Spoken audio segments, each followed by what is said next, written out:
Morning, সুপ্রভাত, welcome back to my channel. আজকে হচ্ছে সানডে আর দেখতেই পাচ্ছ সকাল সকাল ও আর আমি বেরিয়েছি। আমরা এসেছিলাম আমাদের বাড়িতে এই যে শ্যাম্পু নিতে। আসলে আমার তো অন্য শ্যাম্পু চুলে মাখা বারণ, তো ওই জন্য আমার শ্যাম্পুগুলো বাড়িতেই পড়েছিল। তো ওকে বললাম আমি একা একা যাবো, তুইও চ। তো আমাদের পাড়ায় এসছি, নেওয়া হয়ে গেছে, আবার ওদের বাড়ি যাচ্ছি। আর বাপিমা আজকেই ব্যাক করছে বাড়িতে, ওরা এখন ট্রেনে আছে। তো ওরা আসুক, আমি হয়তো সকালটার আসবো না, আমি একবারে বিকেলবেলা খাওয়া দাওয়া করে আসবো। তো চলো সারাদিন কীরমভাবে কাটাই সবটাই শেয়ার করছি, দেখতে থাকো।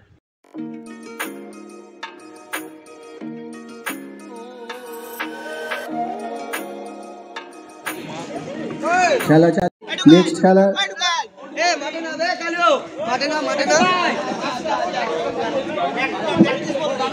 আমাদের পাড়ায় এখন ফুটবল ক্রিকেট ম্যাচ চলছে, ওই জন্য একটু পাড়ায় গিয়ে দেখে এলাম মাঠে, আমি আর দিদির মেয়ে। এখানে দেখো দিদি মুড়ি তরকারি পেঁয়াজ দিয়ে মাখিয়ে দিয়েছে, এটাই আজকে সানডে স্পেশাল জলখাবার। দেখো আজকে যেহেতু চিকেন হবে, তো দিদি এখানে চিকেনটা ম্যারিনেট করে রেখে দিয়েছে, জামাইবাবু এই জাস্ট আনলো। আর এখানে যেহেতু জামাইবাবু খায় না চিকেন, তাই জন্য ওর জন্য মাছ এনেছে। এটা কি মাছ রে? ভেটকি মাছ। তো চলো ও এখন এই যে ফ্রিজে রাখতে যাচ্ছে ম্যারিনেট করে। খুলবো? আর ওইদিকে আমার বাবা মাও চলে এসছে অলরেডি বাড়িতে। তো বাট আমি এবেলায় আর যাচ্ছি না, এটা রেখে দিল। আমি এবেলা আর যাচ্ছি না ও বাড়ি। আর বাপিকে ফোন করে বলে দিলাম যে তোমরা এবেলাটা খেয়ে নাও, দিদি কিছুক্ষণ পর গিয়ে চিকেনটা দিয়ে আসবে রান্না করে, কারণ ওরা জার্নি করে আসছে। দিদি বললো আমি আজকে রান্নাটা করি, তোমরা একটু রেস্ট নাও, ওরা শুধু ভাতটা করে নেবে। আর আমি বিকালবেলা যাব, আমি সকালেই চলে যেতাম। দিদি বললো তুই তো দুদিনই শুধু সন্ধ্যেবেলাটাই ছিলিস, সকাল থেকে সারাদিন ছিলিস না। সত্যি কথা, আমি তো অফিসেই কাটিয়েছি। তো ভাবলাম থাক, এত করে বলছো যখন, বিকালবেলা যাব, ও গিয়ে দুপুরবেলা চিকেনটা দিয়ে আসুক।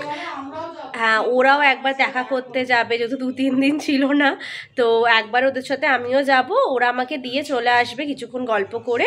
আর তারপর তো আমার ওখানেই থাকতে হবে। আর আমরা দেখলে মুড়ি মাখিয়ে খেয়ে নিয়েছি অলরেডি, এখনই ঘড়িতে 11:30 বাজে। দিদি এখনও খাইনি, বলছে না আগে জোগাড় করবো। আনলাম না, আগে খেয়ে নে, পেট ভরে গিয়ে তারপরে তুই সব কাজ কর। তো ও মুড়ি খাবে, আর ওইদিকে জামাইবাবুকে রুটি করে দিল, রুটি আর বেগুন ভাজা খাচ্ছে। এখানে ও প্রজেক্ট করতে বসেছে, ও স্কুলের প্রজেক্ট। কি প্রজেক্ট আছে? হিস্ট্রি। তো ও একটু করে নিক, আমরা দুজনে এতক্ষণ বসে বসে খেতে খেতে একটু ফোন ঘাঁটছিলাম, তো হয়ে গেছে। আর ওর তো সব প্রজেক্ট ফোন দেখেই, তাই ওর দিদি, ওর মানে আমার দিদিও আর ভিডিও করতে পারবে না, এখন ও করে নিক। ততক্ষণ চলো আমি হেয়ার মাস্কটা অ্যাপ্লাই করে নিই মাথায়, কেন অনেক দিন এবারে ইউজ করা হয়নি। ঠান্ডা যেহেতু লেগেছিল, আমি তো মাসখানেক ভুগলাম, তো তার জন্য ওটা ইউজই করা হচ্ছে না। 15 দিন ছাড়া ছাড়া করতেই বলেছিল, আমি বাড়ি থেকে আজকে এনেওছি। আর তোমাদেরকে কালকে বললাম না আমার এত ড্যান্ড্রাফ হয়েছে মাথায়, তো আজকে ভেবেছি একটু পাতিলেবুর রস লাগাবো। আসলে চুল স্ট্রেট করেছি তো ভয় লাগে কিছু অ্যাপ্লাই করতে, কিন্তু আমি একটা ফ্রেন্ডের থেকে সাজেশন নিলাম, ও বললো কোনো ভয় নেই, কিচ্ছু হবে না চুলের। তো পাতিলেবুর রস একটু পরে দিদিকে বলবো করে দিতে, আমি এই চির কেটে কেটে লাগিয়ে নেবো শীতেতে। পুরো মাথা ভর্তি হয়ে গেছে, আর শীতকালে এমনিতেই হয়, কিন্তু এবারে যেন বেশি। তো চলো অনেকগুলো কাজ আছে, একটার পর একটা সেরে ফেলি। আমি একটু দিদিকে আদা রসুন ছাড়িয়ে হেল্প করে দিলাম, এবার এই মশলাটা বাটা হবে। আর ওইদিকে দেখো অলরেডি পেঁয়াজ ভাজতে দিদি বসিয়ে দিয়েছে। চিকেন কষা হচ্ছে।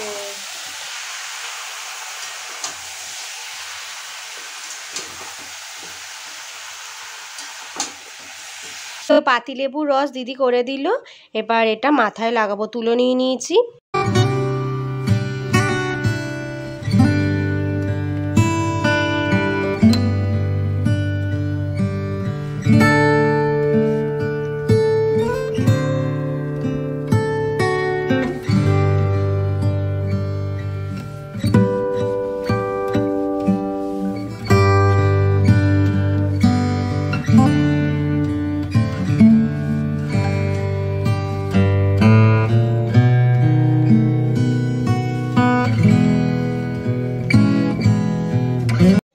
লেবুর রসটা অ্যাপ্লাই করা হয়ে গেছে, কিন্তু আজকে ভাবলাম যে যেহেতু লেবুর রসটা দিয়েছি তারপর যদি হেয়ার মাস্কটা দিই দুটো একসাথে না মানে প্রবলেম হয়ে যাবে, হিতে বিপরীত হয়ে যেতে পারে। দিদিও বারণ করলো, ওই জন্য আজকে ভাবছি হেয়ার মাস্কটা অ্যাপ্লাই করবো না, থাক সপ্তাহের মাঝখানে তোমার হবেই না, অফিস থাকে সেই নেক্সট সানডে আবার।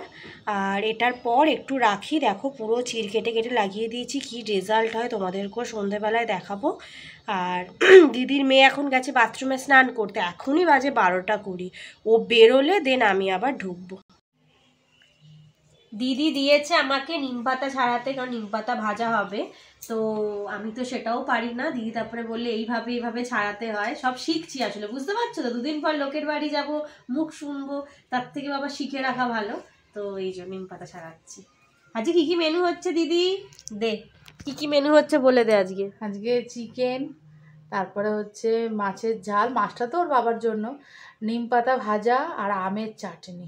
বাহ, বুঝতেই পারছো অনেক কিছুই হচ্ছে। এই যা স্নান করে উঠলাম, ঘড়িতে এখন 1:30 মতন বাজে, তো ওকে নিয়ে একটু ছাদে এলাম, বললাম চলো রোদটা পুয়ে আসি, কারণ ঠান্ডা ঠান্ডা লাগে, যতইও গরম জলেই করেছি কিন্তু তবুও ঠান্ডা লাগছে। আর শ্যাম্পু করেছি, অনেক দিন পর এই ছাদে উঠলাম। আগে এই ছাদে উঠতাম নাচ করার জন্য, প্রতি রবিবার আসতাম, একটা করে নাচ করতাম, আর এখন তো আর নাচ করি না, এখন ব্লগ নিয়ে যবে থেকে স্টার্ট করেছি আর হয় না। আর কিছু জামা কাপড় আছে সেগুলো মিলতে এসছি।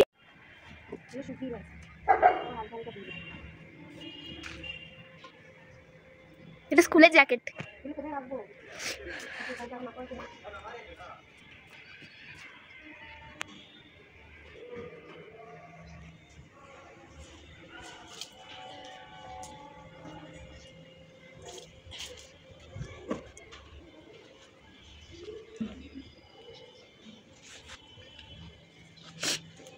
দিদিদের এই গাছটায় একই গাছে 2 রকমের ফুল হয়, এই দেখো এটা একটা তো লাল জবা, ঠিক আছে, আবার একই গাছ দিয়ে একটা সাদা জবাও বেরিয়েছে, কি সুন্দর না। আর এই গাছটা আগে কত ঝাঁক ফুল হতো, এখন অনেকখানি কমে গেছে। আগে ওই দিকে থাকতো, আমি যখন নাচ করতাম তার পিছনটায় থাকতো।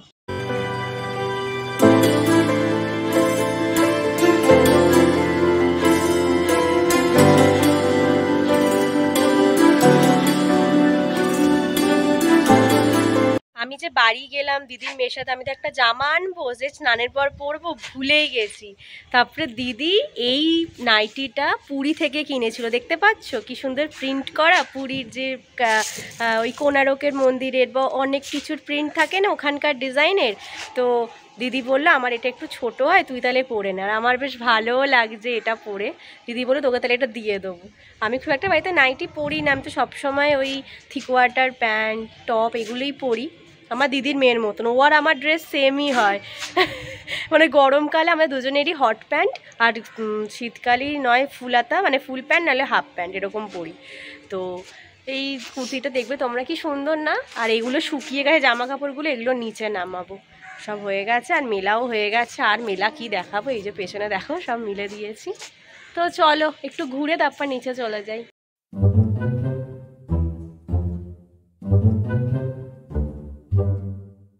এখানে এখন হচ্ছে আমের চাটনি, অফ সিজনে আমের চাটনি, জানি না কীরকম খেতে হবে। আর এখানে নিম পাতা ভেজানো আছে, এটা এখন ভাজা হয়নি, অলরেডি 2টো বাজে, জানি না কখন কি খাবো। তো দিদি রান্নাগুলো একটু দেখা, এটা কি আছে? আছে মাংস, ওয়াও ইয়াম্মি চিকেন কষা। আর এখানে তো ভাত হয়ে গেছে, আর এটা এই যে মাছ, একটা ডিমও আছে, আর এখানে ভাত। আমের চাটনিটা মনে হচ্ছে দিদি হয়ে গেছে, দেখ তো, দেখ না একটু অনেকটা পাতলা আছে, অনেকটা জল দিয়ে দিয়েছিস। বাপি মায়ের খাবারটা জামাইবাবু গিয়ে দিয়ে আসলো, খাবার মানে কি চিকেন কষাটাই দিয়ে আসলো। মা বাপি বলেছে যে ভাতটা করে নেবো। আর যেহেতু আমার সেজো পিসি সেদিনকে যে এসেছিলো না, মেয়ে যাকে বলি, সে নেই, সে এখন গেছে মেজো পিসির বাড়ি। তো জেঠুও কি খাবে, তো দিদি বললো যে তাহলে জেঠুর জন্য একটুখানি চিকেন পাঠিয়ে দিই, আর মা মনে হয় ওখানে ভাত করে নিয়েছে। আর যেহেতু তোমাদেরকে বললাম 2টো বেজে গেছে, একটু তো খিদেও পেয়েছে, কারণ মুড়ি খেয়েছি, দেখবে মুড়ি খেলে না একটু খিদে পায়, তো ওই জন্য আমারও খিদে পাচ্ছে। আর এখন কি করব, একটু বসে আছি। যেহেতু বেলা করে সবটা রান্না হয় তাই জন্য সব কিছুই গরম গরম, ভাত, নিম পাতা ভাজা আর চিকেন। আমরা সবাই মিলে বসে পড়েছি খেতে। তারপর আমি দিদিকে বললাম যে দে, আমি বাসনটা মেজে দিচ্ছি, সেই ও দেবে না আর আমিও ছাড়বো না, এই করে যাচ্ছে। আর পেছন দিক দিয়ে এসে কখন যে দিদির মেয়ে ভিডিও করেছে বুঝতেই পারিনি।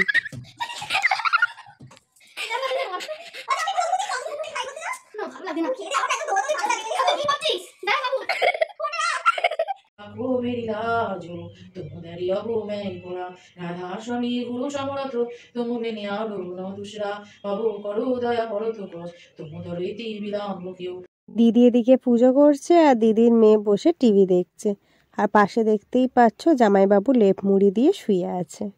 গুড ইভিনিং, এখন ঘড়িতে বাজে 5টা 20, আর এই জাস্ট ঘুম থেকে উঠলাম। ঘুমোইনি গো, কেন মিথ্যে কথা বলবো, সারা দুপুর আমরা ফোন ঘেটেছি আর আমি দিদি আর দিদির মেয়ে মিলে জমিয়ে আড্ডা দিয়েছি, কারণ এই কদিন তো ছিলাম না, অফিসে ছিলাম, তো ভেবেছিলাম একটু শোবো, কিন্তু এদের পাল্লায় পড়লেন আর কোনো ঘুম হয় না। আর আওয়াজ নিশ্চয়ই পাচ্ছ, ওই ঘরে দিদি ঠাকুরের নাম করছে, যেহেতু অনুকূল ঠাকুরের দীক্ষিত, তো প্রার্থনার টাইম হয়ে গেছে, তাই বেশি জোরে জোরে কথা বলা যাবে না, আস্তে আস্তে বলতে হবে, অনেকটা জোরে বলে ফেলেছিলাম। তো এবার রেডি হব, বাড়ি যাব, 2 দিন পর মা বাপিকে দেখবো, তারও একটা এক্সাইটমেন্ট কাজ করছে, কারণ ওই হয় না যে বাবা মাকে ছেড়ে বেশি দিন থাকা যায় না, না দেখে বিশেষ করে থাকা যায় না। আমি জানি না যে বিয়ের পর আমার কি হতে চলেছে, কিন্তু যতদিন আছি একদম মন ভরে উপভোগ করে নেব, কি তাই তো? তো চলো এবার আমি সব গোছাতে হবে, মানে কোথায় কি রেখেছি আমার নিজেরই মনে নেই, সেগুলো গুছিয়ে নিই, তারপর রেডি হয়ে আবার বেরোনোর সময় তোমাদের সাথে দেখা হচ্ছে। রেডি অনেকক্ষণ হয়ে গিয়েছিলাম, দিদি আবার চা করেছিল, তো চা খাওয়ার জন্য দেরি হয়ে গেল। তারপরে মাসির মেয়েও ফোন করেছিল, মেজো মাসির মেয়ে, অনেক দিন পর গল্প হলো, খুব ভালো লাগলো। তো গল্প করে বেরোতে বেরোতে 6টা বাজে, এবার আমরা যাচ্ছি আমার বাড়িতে। এসে গেছি, অনেক দিন পর মাকে দেখলে, কেমন আছো? আর এই যে বাপি, ভালো আছো?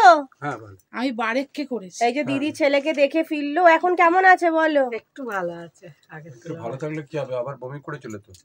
আচ্ছা, ওইটা খাইছিল বোধহয়, ঠিকই বলেছিস, ওআরএসটা খাইয়েছিল বলে। ওআরএসটা করেছিল, তার আগে খাইয়েছিল। ওকে এখন খিচুড়ি ফিচুড়ি দিতে বারণ করছে সবাই, দিও না খিচুড়ি বলো, তারপর ডাবের জল এগুলো দিতে বারণ করছে, শুধু ওআরএস খাওয়াতে বলছে। 2 দিন পর তোমাদের দেখলাম, শরীরটা ঠিক আছে তোমাদের? এই যে আমরা এই জাস্ট এলাম, দিদি এখানে ব্লগ করছে, after all we are all blogger. এখানে চা দিলো মা, আমি হাফ কাপই খাচ্ছি কারণ যে দিদি বাড়িতে খেয়ে এসেছি, আর এখানেও নিমকো আছে। আর এই যে মায়ের শরীরটা আজ খুব একটা ভালো নেই, ওই জন্য আটা বার করলো, আমি আটাটা ভাবছি একটু মেখে দেবো। কার বললাম, মা তো আমাকে কিছুই করতে দিল না, বললো না আমি করে নিচ্ছি, আমি পারবো।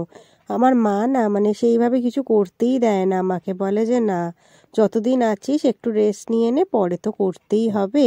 এই করে করে আমি ল্যাথ খেয়ে যাই, কি যে হবে বিয়ের পর। যদি আমার শ্বশুরবাড়ির লোক কিছু বলে না যে কেন রান্না শিখে আসোনি, তখন সোজাসুজি ফোনটা আমার মাকে লাগিয়ে দেবো, মায়ের সাথে বোঝাপড়া করে নেবে। ঘড়িতে বাজে এখন 10:30, এই কিছুক্ষণ আগে খেয়ে দিয়ে উঠলাম, আর রাত্রিবেলা রুটি আর চিকেন খেয়েছি, তাই জন্য একটু দেখালাম না। তো আজকের ব্লগটা এখানেই শেষ করছি। আর যা জোরে জোরে গান চলছে বাপরে বাপ, ওই সকালে তোমাদের দেখিয়েছিলাম না যে আমাদের মাঠে সব খেলা হচ্ছে, ফুটবল ক্রিকেট ম্যাচ হচ্ছে, এখনও চলছে, ভাবো ডে নাইট খেলা চলছে, আর এত জোরে জোরে মাইক লাগিয়েছে না, পুরো মাথা শেষ হয়ে যাচ্ছে, এসে থেকে মাথা যন্ত্রণা স্টার্ট হয়েছে, আর ভালো লাগছে না। আর এডিটিংও এখনও বাকি রয়েছে, স্যাটারডের ব্লগটা এখন এডিটিং করা হয়নি, যেটা আমি সোমবার ছাড়বো। তো চলো সেগুলো সব সেরে ফেলি, আর আজকে এখানেই বিদায় নিচ্ছি, কালকে একটা নতুন ব্লগ নিয়ে চলে আসবো। ততক্ষণ তোমরা সবাই খুব ভালো থেকো, খুব সাবধানে। ভিডিওটা ভালো লাগলে তোমরা জানো কি করতে হবে, like comment share and subscribe my channel. তো চলো, গুড নাইট, টাটা।